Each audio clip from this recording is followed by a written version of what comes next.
Welcome to our Blue Margin Expert Insights series. We're glad that you joined us today.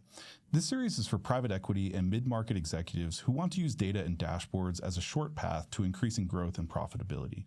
I'm Greg Brown, BI consultant at Blue Margin, and today I'm hosting Brian O'Neill, founder and principal of Designing for Analytics, a consultancy that helps data product leaders increase adoption of machine learning, AI, and analytics solutions through human-centered design.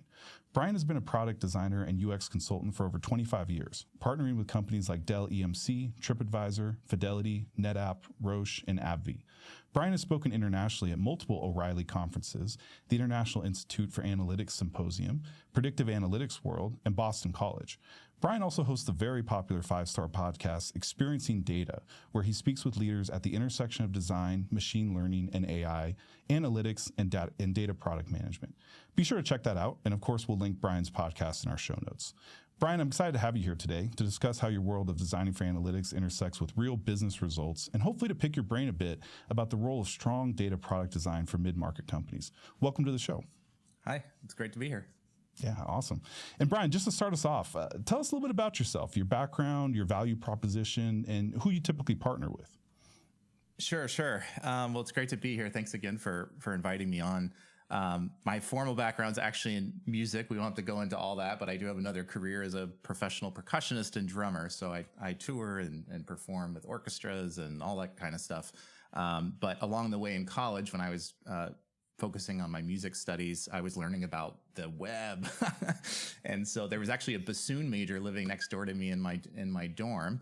And he was always tinkering around with Telnet, and browsers were just coming out and that whole era. And long story short, he kind of got me interested in that. And by the time I graduated with my music degree, I'd been working as a web designer, mostly doing, marketing websites for Northern Arizona tourism industry there, and had really cut my teeth as a designer and sort of developer. Back then, you kind of did everything. So fast forward, moved to Boston later on and went more into the world of startups and software and over time really ended up focusing on B2B and enterprise, and then even more specifically down into the analytics and data world, largely through work on IT software, so software to manage data centers. That's kind of where that and financial services. So, my time at Fidelity and JP Morgan and E-Trade, a lot of trading systems, things like this. So that's all data, quant, that kind of stuff, data visualization. That's really where I kind of cut my teeth with this. And then when I went kind of full time with my consulting work, and got out of the W-2 employment world, I decided to kind of focus in this area because I was seeing where there was an opportunity for human-centered design and product management principles to be applied to this world of data science and analytics, particularly in the non-tech company, the non-software industry area. I wasn't even aware how much analytics was an internal practice at organizations and building machine learning and analytics solutions and dashboards for internal use, not to sell as a product necessarily. So my two audiences are still both the commercial software industry, mostly in the B2B data product space, but also in this, and it's usually more training in terms of the work that I do now with clients. When I work with like an internal BI team or a data science organization, their challenges are usually in the low adoption issue, right? Like we have the technical capability. We know what we're doing there. We give our stakeholders what they ask for, and then they still don't use it. Like they don't trust it, or they don't want it, or they say it's wrong, or we find out what the requirements are after we give them what they asked for. And it's this kind of data tennis game, which is like, well, whose job is it to define what the problem is and what the need is? And then you have like the data scientists are complaining about like, well, what's your business problem that you need help with? And the stakeholders saying, well, we want to use machine learning. So what's possible? What could we do with AI? Because that's what everyone else is doing. And then they're like, well, what are you trying to solve? Well, what's possible? And I call this like the data tennis game. And this function of human-centered design and product management, which is really about falling in love with the problem space, this is missing. And most of the time, needs are not presenting problems are what teams are working on. This is not I forget who came up with this term. I love it, but this is the idea that like, I've got a rash on my arm, so I need some skin cream, doctor. And it's like, well, maybe you need to change your diet. So if you're just in the business of applying skin cream every time someone says they have a rash because that's what they asked for, this is where problems can set in, because that's a presenting problem. there may be an unarticulated problem that's under the surface that we need to get to.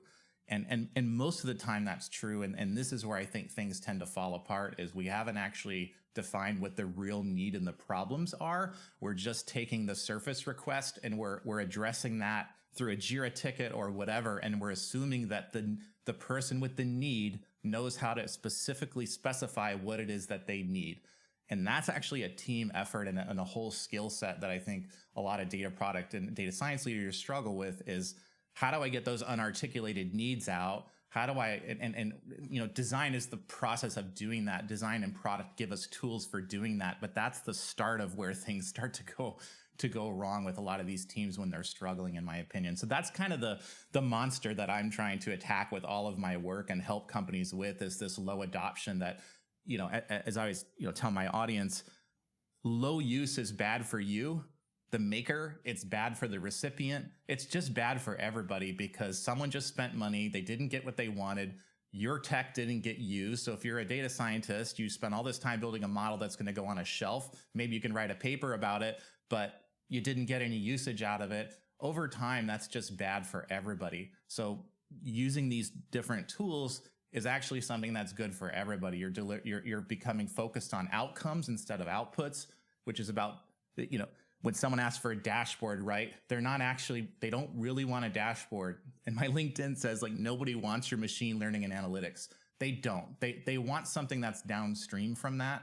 And we need to focus on what the downstream thing is that people want. And that's a collection of both, there could be financial and quantitative metrics that go with, like, defining the value of the solution, the data product you're building. But there's also what we call user experience outcomes. This is where user experience design comes in, to actually be thinking about workflows, or sometimes you hear jobs to be done or tasks. These are all the ways that designers tend to look at things differently than I think like a BI developer does, who's really focused on just the dashboard. I'm always trying to teach my audience, you need to think in terms of workflows. Workflows happen over time. They may touch multiple different tool sets, and we need to be thinking about end-to-end workflows and designing around that. And the only way you can do that is to know what it's like to be the person using it, which requires you to spend time not building and coding stuff, not working with data sets, but actually going and observing and mostly listening and observing to the people who are going to use it. And we need to work backwards from their objectives into something that's useful, usable, valuable, trustworthy. That's the human aspect here, right? The non-data first way. That's the human first way, is we work backwards from the need, and then we assemble technology that goes with the need. We don't start with a data set and then kind of putz around with it and hope that we build something right, and then we accumulate technical debt, and then we have sunk cost bias, and then no one wants to throw away this thing they've spent $1 million on. And I'm sure that whole thing. So anyhow, Absolutely. That was a long-winded approach. I kind of went into a bunch of things there, but no, absolutely. I love the analogy. I mean, a lot stuck out to me in that response, but I love the analogy of the sort of data game of tennis, so to speak, where you're taking a limited input, you're volleying something back over the net, instead of walking over to that side of the court, really understanding the problem, unpacking it, instead of just volleying back little solutions or responses based on limited input without digging a little bit deeper and really asking the questions that you need to. The other thing that stuck out to me is, and this is a common analogy in I think different realms, but the idea of patients diagnosing themselves. We wouldn't walk into a doctor's office and have the doctor accept our diagnosis of the problem and then say, okay, well, based on what you told me, here's what I prescribed to you. They may accept some of our inputs and say, well, that gives me a starting point, but the doctor is always going to say, let me go through my process and ask my questions and really get a conversation going about what this issue is before I actually make a judgment and a prescription to you. And I think that's important too, to understand that you don't want to accept users or a business team self-diagnosing and only accept that. You can use it as a starting point, but you have to dig a little bit deeper and really understand the need and what they're looking for. So no, that was great. A lot of stuff stuck out to me there. I could respond to almost every part of it, but those are the two that really stuck out to me the most. Have you ever seen the team shift their focus? I mean, maybe they were initially very founded on the outcome and really using that to kind of gear and focus their design. But then as people start using it, they start to shift more towards the output and they're focusing on the wrong things. They're not continuing to keep the business outcome as the guiding principle as they evolve the product. Have you ever seen that sort of drift happen with data products? I think it's super natural, right? To like eventually it's like, okay, we know what the need is, and now it's execution mode, right? Now it's the 90% of the project, which is building the stuff, right? And again, I think when there's no sense of how would we know if we did a good job and being able to test that, and this is again something you do not want to wait until the end of, whether you're a consultant doing an engagement or you're an internal data science leader. You don't want to find out how does one keep score in this game we are playing. You don't want to find that at the end of the game. It's much more fun to find it at the beginning of the game. And here's the thing. The stakeholders, the CIOs, the business stakeholders, the private equity people, they may not know what all the rules of the game are yet. They haven't thought about it that way before. So this requires people to work together about what it is. Like, you want to reduce attrition. Okay, what's a customer?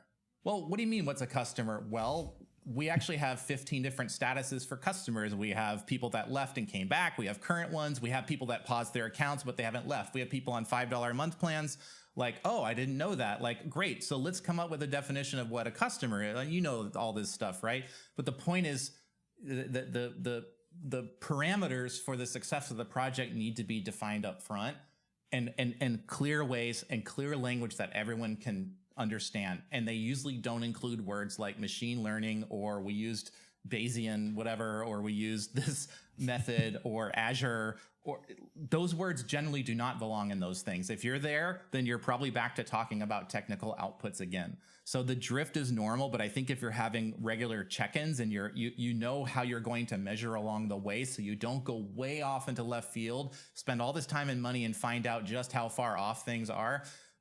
There's a modern product has a propensity for wanting to ship faster and getting feedback, as opposed to doing, like, spending a ton of time building a giant thing and hoping that it's right and then shipping it and then finding out. We want to increase those learning loops, right? Getting those learning feedback cycles. So, oh, that's not what you meant this. But that's different than kind of the iterative approach, which is like, well, right now we have this metric, so we put that one out. And next month we'll have the pipeline for this, and then we'll add that. That's more incremental development. That's not iteration. That's incrementing, right? We're just adding more to the pile all the time. This is different than when you might have heard of agile software development, which is really about, like, is the design right? And yes, there may be features or data points that will take more time to be added. But if you're just constantly adding and you're not actually iterating over what's there, and you're not willing to spend the time to say, this first pass was wrong, we're not going to continue building on top of that because it's conceptually wrong. And accepting that we can't predict what the perfect version is going to be. You can't pre-plan all that stuff all the time. This is something that teams have to swallow, right? And also the business needs to swallow this too, but shortening the cycles helps us not spend a lot of money and time working on wrong stuff. We shorten those cycles, but again, how will we measure that we did a good job? This is frequently something that teams that I work with and my clients usually can't answer. And we end up doing some kind of diagnostic. If I'm in my consulting world, there's usually some kind of diagnostic there, which is to go figure out, how would we know if this product works? Like, what will we measure? And some of those may be qualitative and mushy. And just to continue the thread a little bit on UX, can you tell us why it's so critical to think about that? You touched on it in some of your previous answers, but why it's so critical to think about the user experience when you're designing a data product? We see it as, if you have good design, it can lead to a good user experience that increases adoption, and then it leads to some tangible end results for the business that really impact the top or bottom line. Is that kind of the right sequence and what we're looking for when you start with, let me make sure we get the user experience piece right, because then it can lead to all those benefits down the line? Sure. It's funny. Yes, I believe that. I generally don't talk about it that way because most of my audience thinks that user experience sounds like we're going to make it look nice. We're going to make it fun.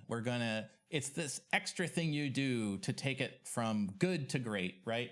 Instead of, like, the user experience has been designed in such a way that it absolutely minimizes the amount of time you need to be in there. Effectively, the tool tries to be completely invisible as much as possible. It'll send alerts out. The goal is you never log into the dashboard. The goal is that there's a listener that's listening for abnormal deviations in the data, and it's sending you something in email that actually in the email itself has everything you need to know in it, such that you don't have to log in. That is also an experience.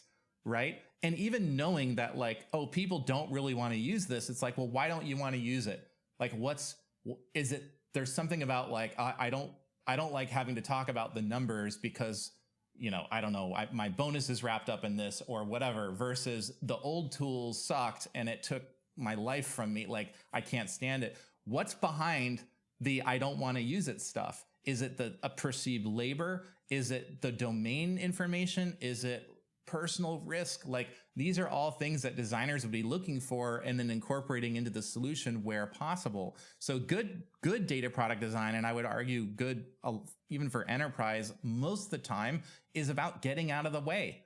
But designers are like, how can I get rid of stuff here, right? So I can relate to a lot of what you're asking about here. And yeah, absolutely. And I've seen that happen myself, where the iteration, the improvement to user experience, quote unquote, is, well, we're adding things. We're going to add this, we're going to add that. It'll be richer. There'll be more visualizations, without realizing that just hurts the experience. That makes it all much harder to take in and to actually use the tool, or it just serves to distract people or draw their attention to more things than they really need to be focused on. I know that's one thing that we really focus on in design, is making sure before you add something, does it absolutely have to be there, and what are users going to be doing with it? Otherwise, it is just clutter that interferes with the user experience, really, and with someone enjoying the user experience, I would say, so that they come back and continue to use the product. So it makes perfect sense. You can't get to business value if you don't first go through user adoption. The business value will probably follow if you build something that people want to or are willing to use or they find indispensable. Then the business value will follow. But if you don't design for the human adoption piece, you definitely don't get the business value. All you've done is spend money. Well, and I think it's very important for folks to understand that the gateway to creating business value is user adoption. You cannot circumvent that or shortcut that and achieve some magical, mythical business value or create value with data unless you have that user adoption piece. That is the only way that you're going to get there. And just to shift gears a little bit too, Brian, for some of the smaller middle market companies that we partner with, they aren't always able to approach designing a comprehensive data product internally. They are interested in providing some value to the business, and they're sometimes fighting some skepticism from other stakeholders. It's a kind of a big question, but where do these smaller data teams start to deliver value and create buy-in for data strategy, especially if they face some skepticism because the company or the firm has never used data in an innovative way before? So, I mean, obviously you need good leadership here to connect what data we have, what's technically possible, what the business is trying to achieve, right? And so even if you haven't done things the data way or whatever, my thing is, I think, and this is really important at leadership levels, is that the person in charge of the team, the maker, I'm going to just call them the makers, whatever kind of data science or BI, whatever the heck it is, right? They need to be able to really speak the language of the business. This is what the business wants, right? The business doesn't want to go learn about data science and modeling and all this kind of stuff. They don't want to know that.